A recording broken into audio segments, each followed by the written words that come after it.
की 2 बूंदों से 7 सागर हारे हैं जब मेहंदी वाले हाथों ने मंगलसूत्र उतारे हैं। जी हाँ, कुछ ऐसा ही मंजर था 14 फरवरी 2019 को जब सीआरपीएफ के 45 जवानों ने अपने प्राणों की आहुति दे दी थी। उस दिन तिरंगा पहनाने से ज्यादा कफन के लिए इस्तेमाल हो रहा था।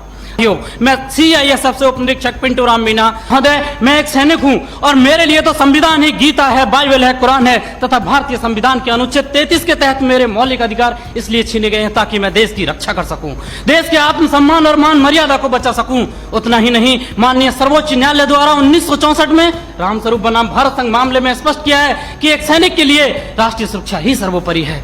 जबकि महोदय, आज हमारे देश में खौफनाक मंजर को देखकर यहाँ की जनमानस मौत से मोहब्बत और जिंदगी से नफरत करने लगी है, क्योंकि अपराध के मुकाबले कानून बौना नजर आने लगा है और ये मानव अधिकार तो अपराधियों के हित में तन जाते हैं, इसीलिए तो रोज भेड़िए साक्षात छाती पर चढ़ जाते हैं। अध्यक्ष महोदय, राष्ट्रीय सुरक्षा के लिए लड़ी गई लड़ाई कोई क्रिकेट का मैच नहीं जो आज हार गए तो कल जीत जाएंगे। ये वो जंग है जो आज नहीं जीती गई तो कल देश को वीरान कर देगी, इसीलिए इसको जीतना बहुत जरूरी है। और हम रोज जीतते हैं तभी तो पंजाब की तर्ज पर जम्मू कश्मीर और उत्तर पूर्वी राज्य भारत के नक्शे में हैं, नहीं तो युद्ध विराम संधि, शिमला समझौता और ताशकंद जैसे कई समझौते रोज जम्मू कश्मीर की घाटियों में बेआबरू होते हैं। महोदय, राष्ट्रीय सुरक्षा का मतलब यह नहीं कि नक्सली आतंकी हमलों में जवाबी कार्रवाई न करें। राष्ट्रीय सुरक्षा का मतलब आतंकवाद, नक्सलवाद, उग्रवाद को खत्म कर देश के कोने कोने में शांति स्थापित करना है। और अगर शांति स्थापित करना है तो आतंकवाद और नक्सलवाद को पोषित करने वाले तथा उन्हें हथियार मुहैया कराने वाले राष्ट्रों पर प्रतिबंध लगाने की जरूरत है। जरूरत है न्यायिक प्रक्रिया को सुधारने की, टेरर फंडिंग और साइबर क्राइम को रोकने की। आज जरूरत है राजनीतिक इच्छा शक्ति की। महान राजनीतिक चाणक्य ने भी कहा कि कोई भी नियम राष्ट्र और राष्ट्रहित से बड़ा नहीं होता, किंचित ऐसा है तो उसे तत्काल बदल देना चाहिए। महोदय, आज के दौर में आक्रामक रवैया अपनाने वाले आतंकवाद, नक्सलवाद, उग्रवाद से लोहा लेना किसी युद्ध से कम नहीं और किसी युद्ध को जीतने के लिए पहल करने की आवश्यकता होती है। जबकि युद्ध जैसी अत्यंत निर्णायक पलों में एक जवान अपनी नौकरी की वजह से उतना ही कर पाता है कि सांप मरे या ना मरे, लेकिन लाठी नहीं टूटनी चाहिए, क्योंकि उसको डर सता रहा होता है कि जलील किया जाएगा उसे मानव अधिकारों की भरी सभा के अंदर।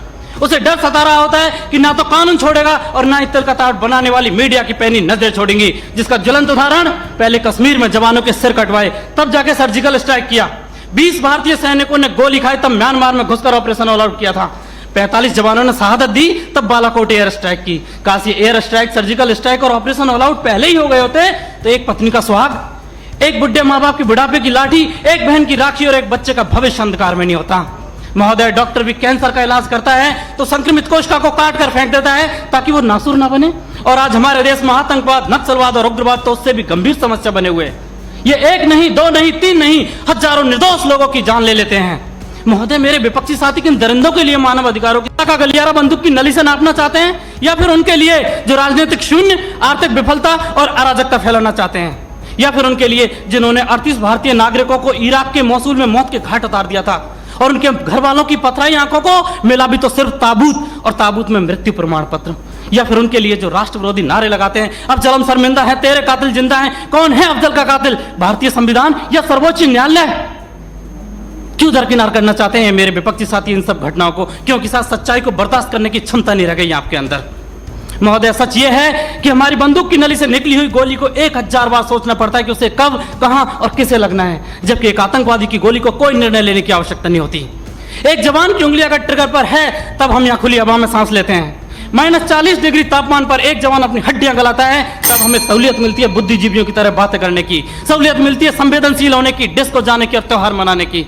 अध्यक्ष महोदय, सच्चाई यह है कि दुश्मन देश के बाहर ही नहीं, देश के अंदर भी हो सकता है। मंदिर, मस्जिद और गुरुद्वारे में भी हो सकता है, यहां तक कि सदन के अंदर भी हो सकता है, जिसे नकारा नहीं जा सकता।